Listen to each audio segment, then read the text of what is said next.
Bisnisnya sampai keluar kota bau-bau. Iya. Itu Rhoma Irama dikenal dengan nada dan dakwah. Kalau saya adalah bisnis dan dakwah. Eyes in the sky, gazing far. Jadi itu kita senantiasa bertawakal kepada Allah.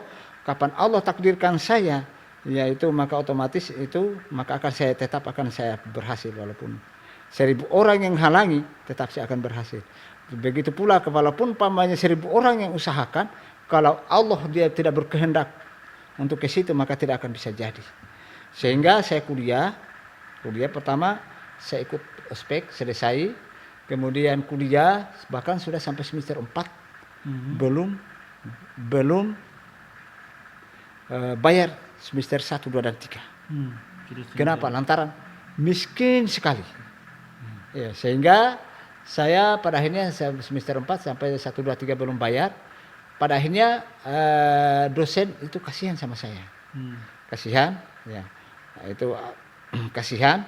Istilahnya Allah sudah berkehendak meluluhkan hati dosen-dosen saya untuk menguruskan sebuah beasiswa, yaitu beasiswa BSM lah sekarang kalau kita kenal, beasiswa miskin. Maka saya dapat beasiswa itu. Alhamdulillah saya bayarkan dari semester 1 sampai semester 5. Jadi saya sudah kuliah semester 4 tapi SPP sudah selesai semester 5. Karena dulu beda dengan sekarang. Kalau sekarang itu kita bayar itu masih kalau dulu bisa kita ditunda nanti. Ditunda atau bisa dibayar duluan. Bisa dibayar duluan. Ya alhamdulillah pas semester 6 ada lagi beasiswa, yaitu beasiswa mahasiswa berprestasi. Saya juga ikut masuk dalam. Ya. Jadi saya dapat istilahnya itu saya beasiswa berprestasi dapat, beasiswa fakir miskin dapat. Seperti seekor ikan yang makan 2 pancing. Iya. Sehingga SPP saya itu saya bayar sampai semester 10. Karena pada waktu itu paket, maka saya tinggal kuliah. Karena saya sudah berpikir bahwa kalau selain ada beasiswa saya tidak akan mampu lagi. Iya. Tapi ternyata Allah memberikan saya kemudahan sampai menyelesaikan skripsi. Jadi skripsi itu bagaimana caranya saya konsep duluan dengan konsep, habis itu tinggal saya suruh orang lain yang ketik. Tapi konsepnya adalah dari saya sendiri. Iya. Konsep dulu pakai tangan. Ya walaupun pamannya cacat seperti ini, tapi alhamdulillah saya bisa menulis. Itu sehingga pernah saya mengajar itu privat bahasa Inggris.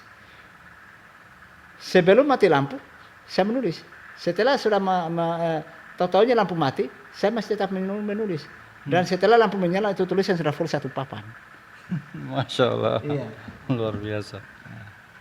Jadi itu ya, jadi keyakinan bahwa rezeki itu Allah yang atur. Allah yang atur. Dan kemudian semangat belajar. Jadi Pak Ustadz, alhamdulillah dibantu oleh Allah. Dibantu oleh Allah, Allah selesaikan setiap masalah. Untuk selesaikan masalah pembayaran kuliah Pak Ustadz. Itu hal yang sangat luar biasa yang bisa menjadi inspirasi bagi kita bahwa jangan kita ragu masalah rezeki, Allah yang atur. Yang penting semangat kita untuk mau belajar, mau bermimpi dan mencapai mimpi kita itu Ustaz. Kemudian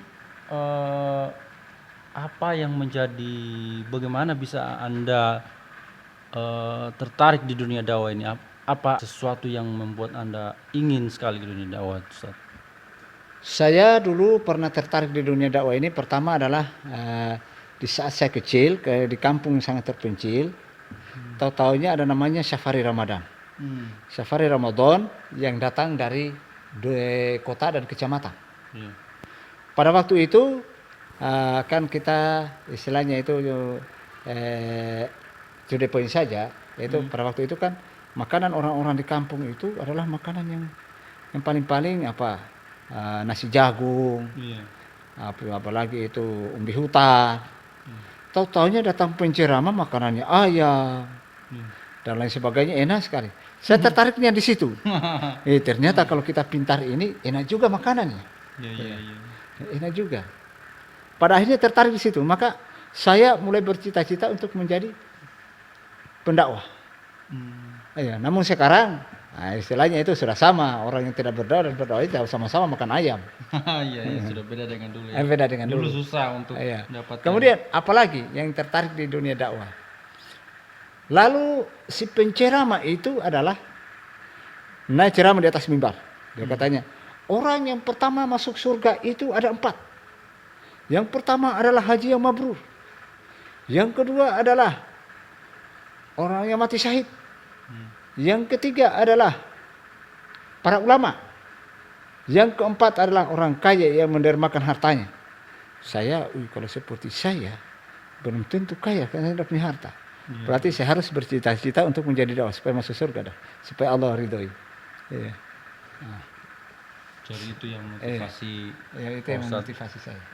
Yaitu untuk mendapat surga melalui jalan dakwah Jalan dan dakwah. Maka saya pengalaman ketika masih di kampung dulu. Nah, itu masih kelas 2 SD kalau saya tidak Masih salah. SD. Iya. Kemudian bagaimana suka dukanya di dunia dakwah ini, Ustaz? Kan Bapak ini kan sudah menjadi mubalik dai di kota Bawah ini. Bagaimana suka duka? Ya, suka duka di dunia dakwah ini sebenarnya datang silih berganti. Istilahnya itu seperti senang dan susah. Apa dukanya kalau di dunia dakwah? Pertama adalah kalau kita pendakwah ini, karena tidak mungkin kita tidak pernah patok misalnya seperti kursus. Iya. Sehingga kadang-kadang kalau umpamanya mampu masjid dikasih uang bensin, kalau tidak jalan kaki. Iya. Pernah dari Kalialia yang sekarang Kecamatan Kolagana, Kecamatan Bungi kayaknya, atau Kecamatan Lealea itu. Saya pernah pergi khutbah Jumat.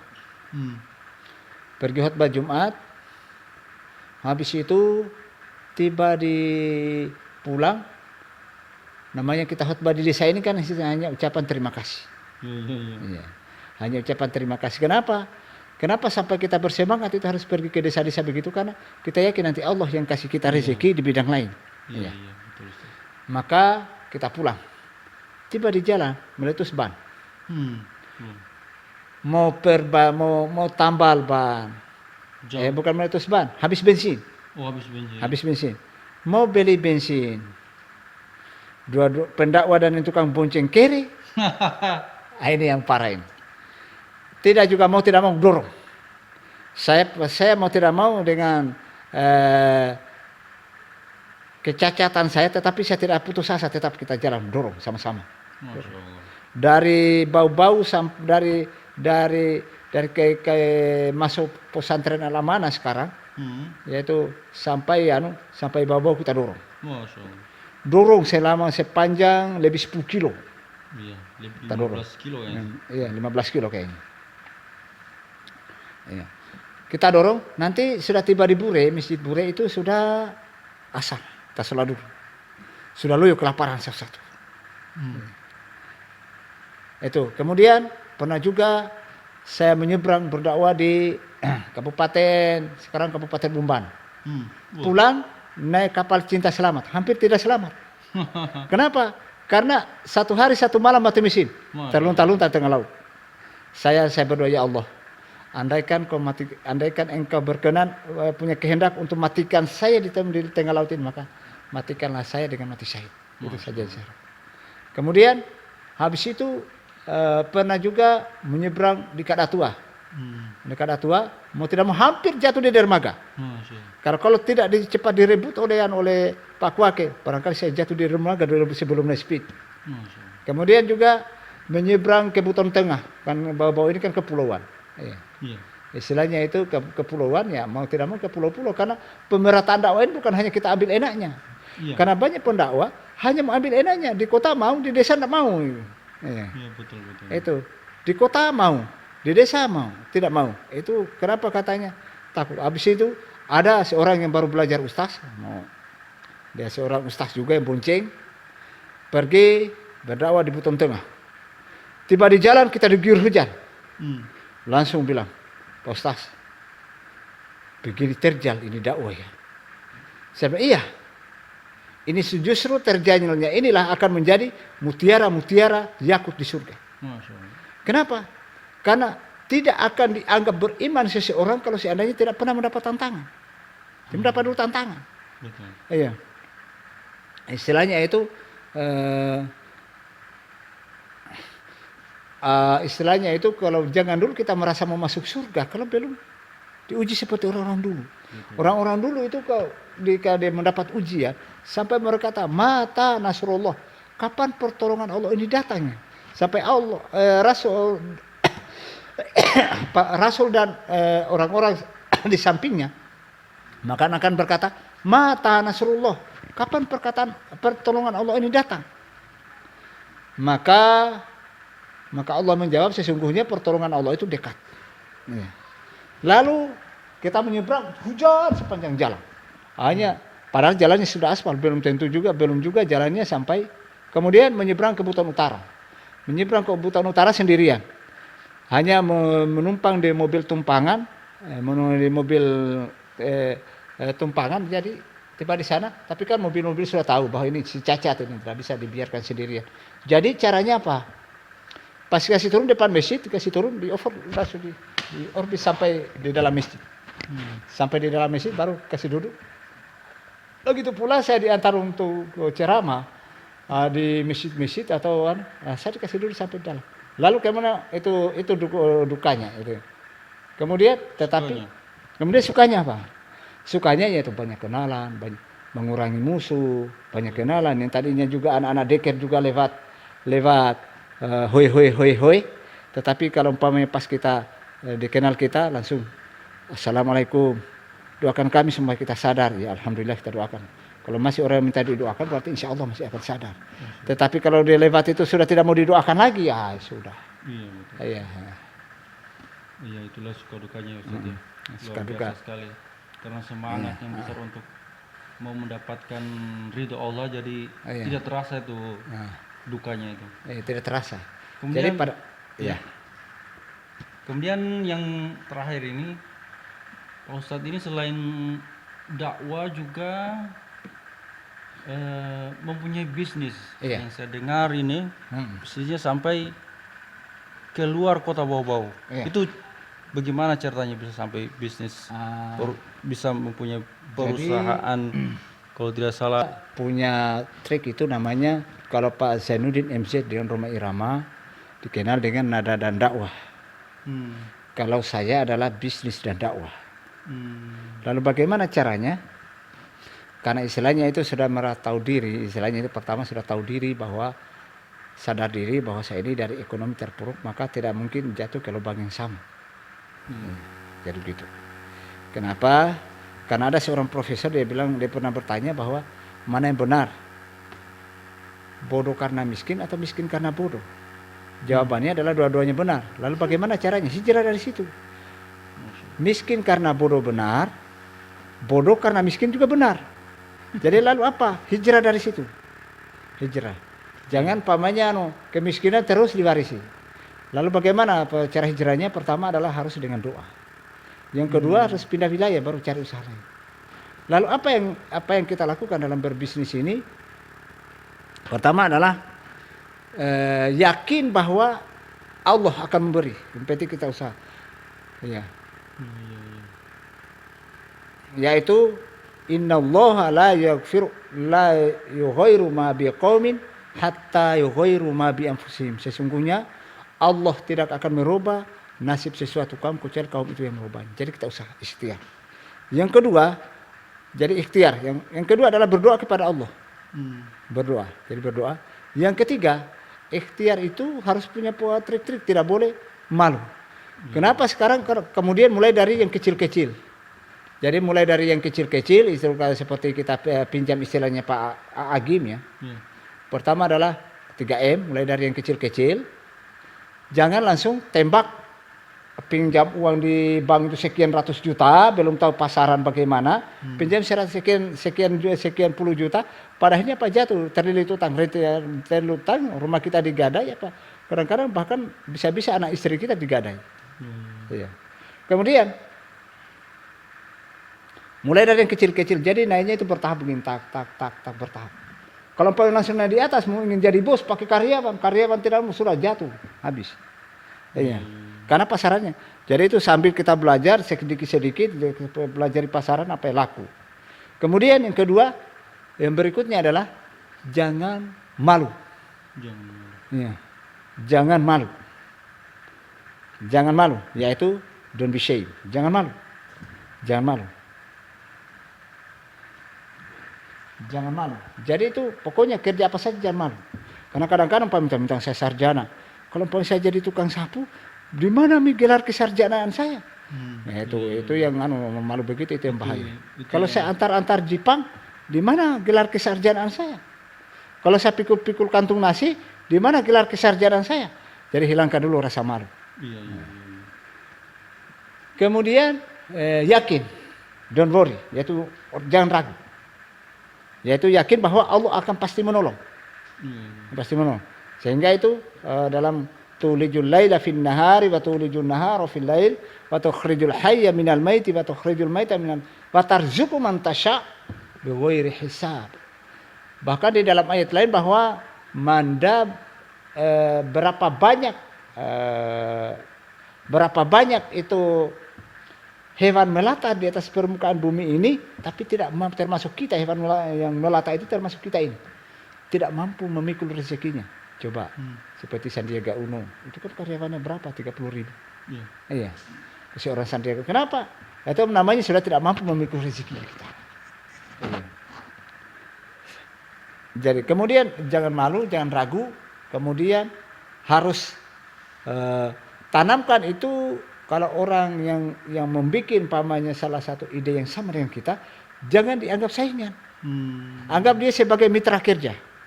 Mitra kerja. Iya.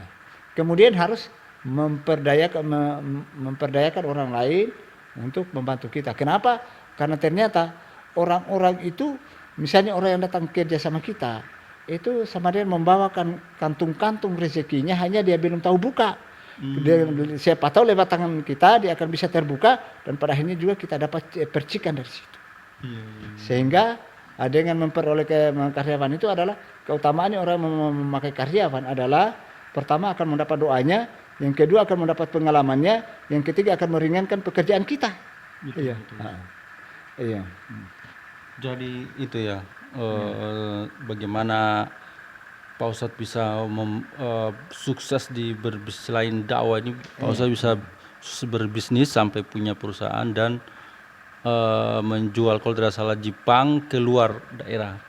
Sampai ke Indonesia Timur. Sampai ke Indonesia Timur. Itu menarik sekali Ustadz. Mungkin nanti di sesi-sesi berikutnya mungkin kita bisa cerita lagi tentang bagaimana kesuksesannya Pak Ustadz ini dalam membangun bisnis ini. Namun untuk sekarang ini kita selesaikan sampai di sini dulu. Kita punya cerita atau konten tentang YouTube ini. Insya Allah nanti akan kita bertemu di sesi berikutnya. Dan yang terakhir ini, apa pesan-pesan untuk sahabat YouTube, terutama untuk anak muda ini, kepada mereka-mereka ini? Iya, pesan-pesan saya buat sahabat-sahabat YouTube seluruh Indonesia adalah pertama, itu kita ini adalah ibarat bunga bangsa yang masih mekar. Oleh karena itu masa depan kita masih panjang. Jadi apa yang kita lakukan untuk memperoleh masa depan ini, yaitu pertama adalah jangan banyak mengeluh. Jangan banyak mengeluh. Karena kenapa? Manusia ini kan itu khuliqa halua. Banyak mengeluh. Kalau kisah terus. Panas hujan, panas mengeluh, hujan mengeluh, hujan deras mengeluh, rintik-rintik hujan, rintik-rintik mengeluh. Tidak ada jalan mengeluh terus. Jadi jangan banyak mengeluh. Kemudian hidup ini adalah persaingan. Oleh karena itu maju dan hancurnya bangsa kita adalah tergantung dari generasi mudanya. Sehingga ada pepatah Arab yang menyatakan bahwa laisal fatah makana abih. Bukanlah seorang pemuda kalau hanya mengandalkan Orang tuanya. kehebatan nenek moyangnya, kehebatan orang tuanya. Lalu walakinnal fatah kul kana ha anada. Dan yang dikatakan seorang pemuda adalah dia mampu bangkit dan berkata bahwa inilah saya dan inilah karya saya. Ini kadang-kadang kan sekolahnya ditanggung orang tuanya. Ini kadang-kadang ini, mohon maaf ini bagi generasi muda, kadang-kadang sekolahnya ditanggung orang tuanya padahal dia sudah bisa bekerja. Iya, iya. Ditanggung orang tua. Saya dulu, saya sekolah itu dengan keterbatasan, saya dorong gerobak di Kota Bau-Bau. Dorong gerobak. Luar biasa. Iya. Dorong gerobak di kota untuk bagaimana orang tua saya kan tidak mampu tanggung saya. Jadi itu istilahnya. Sekarang ini apa? Belum uang rokoknya, Iya, iya. belum uang kosnya, belum uang makannya, belum uang pulsanya, belum uang apelnya, belum uang pacarnya. Iya. Berapa orang tua kita siksa dia. Kemudian pandai-pandailah membahagiakan orang tua. Kenapa? Karena generasi yang tidak sukses, banyak generasi yang tidak sukses hari ini karena mereka senantiasa membohong-bohongi orang tua. Ketika dia kuliah, ketika dia sekolah, yang dibawa sama orang tuanya bukan ijazah tetapi cucu. Ya cucu. Kenapa? Ternyata dia hamil duluan sebelum nikah. Masya Allah. Kenapa? Pergaulan bebas. Ya, jadi itu ya pesan-pesan untuk Jadi istilahnya manfaatkanlah waktu Anda sebaik-baiknya. manfaat. Karena kita ini maju dan mundurnya bangsa kita Indonesia ini adalah tergantung dari kita. Iya. Manfaatkan waktu. Kemudian jangan malu-malu, jangan bersedih, jangan berputus asa, jalan terus. Jalan terus. Saya saja istilahnya sebagai seorang yang cacat netra bisa. Iya. Kenapa? Anda yang lengkap. Antum yang punya mata, yang punya telinga, yang punya kaki, bisa bawa motor kemana-mana. Kenapa tidak gunakan hidup ini? Wal asri innal insana lafi khusri illa alladzina amanu wa amilus solihati wa tawassaw bil haqqi wa tawassaw bis sabr. Tidak gunakan waktu Anda untuk menuntut ilmu agama. Tidak gunakan waktu Anda untuk belajar ilmu pengetahuan. Tidak gunakan waktu Anda untuk membantu orang tua. Pulang di orang tuanya hanya meringis dan menangis, mama rokok, mama uang. Iya. Padahal sudah besar-besar satu-satu. Jadi itu saja harapan saya dan insya Allah Anda seluruh Indonesia akan menjadi generasi yang punya masa depan yang cerah kalau seandainya amalkan poin-poin yang saya telah lakukan. Saya akhiri, Assalamualaikum warahmatullahi wabarakatuh. Baik, terima kasih atas wawancaranya ini Pak Ustadz. Sangat menginspirasi sekali bagi kita semua, juga khususnya untuk generasi muda, untuk jangan loyo, untuk tetap bersemangat bahwa di mana ada kemauan di situ ada jalan. Baik, terima kasih banyak ini Pak Ustadz. Semoga Pak Ustadz sehat-sehat, dilindungi Allah Subhanahu wa taala, dilancarkan rezekinya sehingga bisa kembali berdakwah di jalan Allah untuk menjadikan generasi muda Kota Bau-Bau ini sebagai generasi yang rabbani, yang berakhlak karimah, selain mempunyai ilmu pengetahuan juga akhlak yang baik. Jadi itu saja akhir dari sesi kita tentang pada hari ini. Terima kasih yang sudah menonton channel ini sampai selesai. Jangan lupa di like, subscribe, dan komen serta share. Dan tunggu episode kami yang selanjutnya. Terima kasih. Assalamualaikum warahmatullahi wabarakatuh. Eyes in the sky, gazing far.